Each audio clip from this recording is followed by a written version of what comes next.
राजस्थान कह रहा है। फिर एक बार, फिर एक बार, फिर एक बार। और आज चूरू ने ये बता दिया है कि 4 जून, 4 जून, 4 जून। और जब मैं चूरू आया हूं तो दिल्ली से नरेंद्र देवेंद्र के लिए आशीर्वाद मांगने आया है। और जब नरेंद्र देवेंद्र के लिए आशीर्वाद मांगता है तो आप लोग छप्पर फाड़ करके दे देते हैं।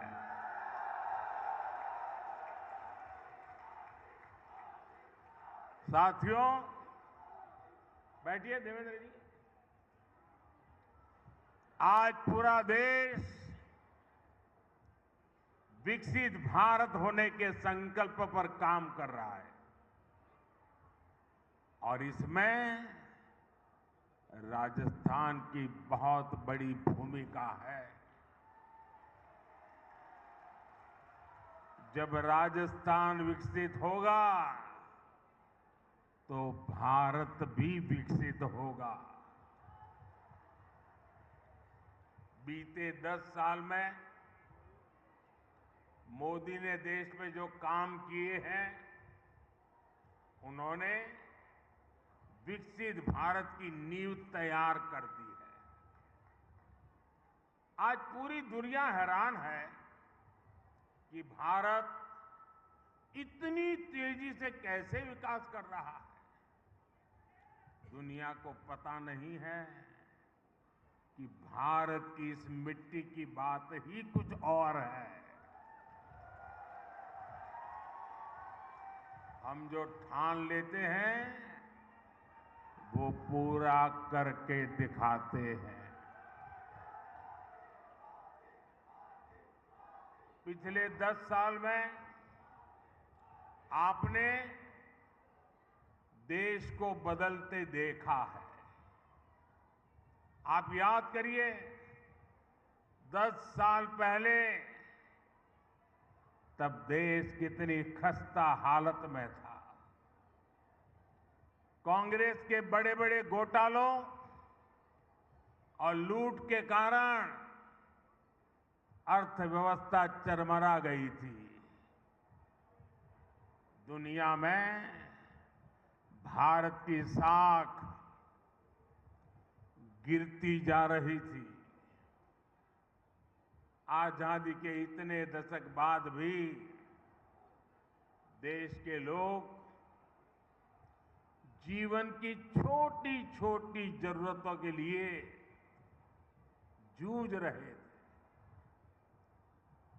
करोड़ों गरीबों के सर पर छत नहीं थी। करोड़ों लोगों को पीने का पानी उपलब्ध नहीं था। हमारे गांव अंधेरे में डूबे थे। वहां बिजली भी नहीं पहुंची थी और लाखों करोड़ की लूट से सरकारी खजाना खाली ही रहता था। आप लोगों ने भी सोचा होगा लिया, जब हालत इतनी खराब थे, इतने दशकों तक बुराइयां थी, तो इसका मन पर भी असर होता है। और आप सब देशवासियों ने मान लिया था कुछ बदल नहीं सकता, अब देश का कुछ हो ही नहीं सकता। हर कोई निराशा में डूबा हुआ था। इसी हताशा निराशा में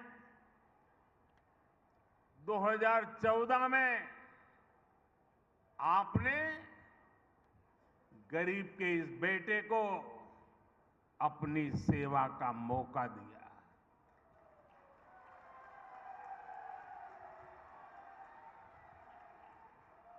हताशा, निराशा ये मोदी के पास भी नहीं फटक सकती। और मैंने तय किया कि हालात बदलने ही होंगे। और मेरे लिए तो मेरा भारत, मेरा परिवार है।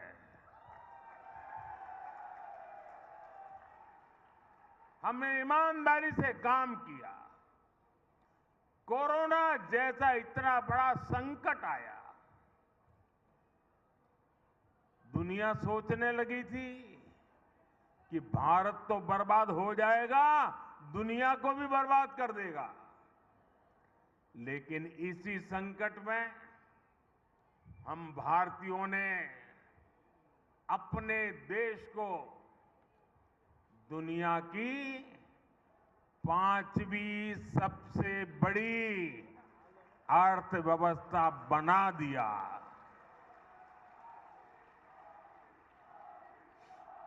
हम भी कह सकते थे भाई क्या करूं, पूरी दुनिया में आपदा आई है, हमारे यहां भी आपदा आई है, मैं क्या करूं। और हो सकता है देश वाले मान भी लेते, लेकिन मोदी ने वो रास्ता नहीं चुना। चुनौतियों को चुनौती देना, यही तो हमारी मिट्टी की ताकत होती है।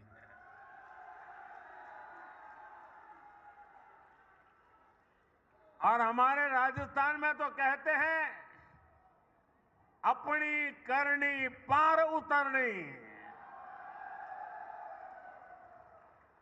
हमने परिश्रम किया और परिणाम ला करके दिखा दिया।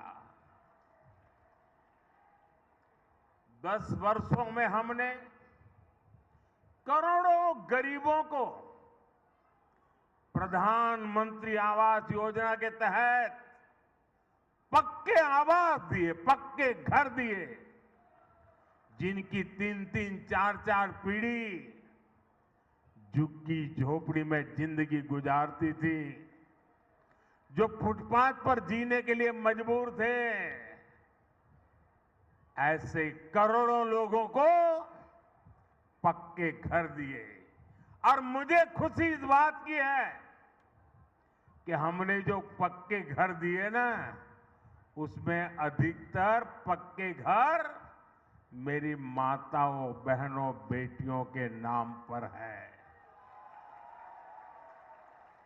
वरना हम तो जानते हैं, हमारी समाज रचना ऐसी रही है कि घर होगा तो पुरुष के नाम पर, गाड़ी होगी पुरुष के नाम पर, खेत होगा पुरुष के नाम पर, दुकान होगी पुरुष के नाम पर, सब कुछ पुरुष के नाम पर।